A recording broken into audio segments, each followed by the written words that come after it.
Good morning, it's your man, Pastor Jay, with another reflection on devotion. Today we're looking at the second half of Romans chapter 4, verses 16 through 25.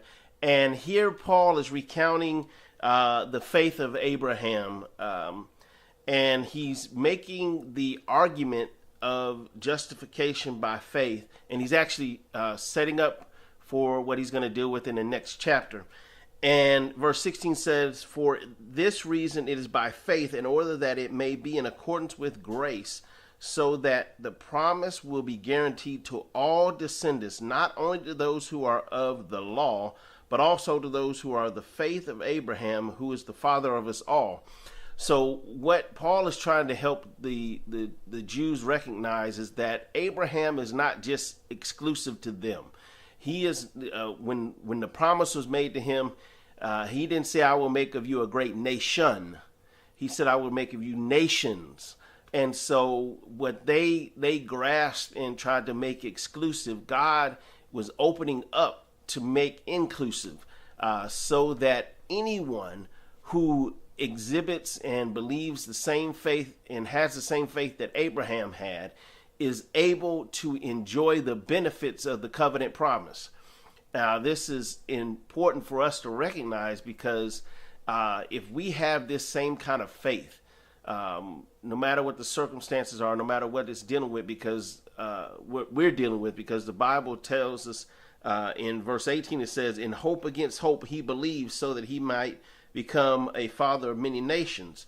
And so, and he goes on to talk about the fact that he was 100 years old, and biologically he shouldn't have been able to reproduce. It wasn't feasible to be able to do. We know science has come a long way, but I don't know even today if it's possible to have a 100-year-old man to be able to create a baby with a 95-year-old woman. This was something that God had to do to prove who he was to Abraham. But what we have to understand is that no matter what we're dealing with, we can have the same kind of faith that Abraham had, recognizing that God is going to keep his promises and God is working everything together for our good. Then we can have the same type of result of Abraham. He's listed in the Hall of Faith. He is revered as a father of the faith.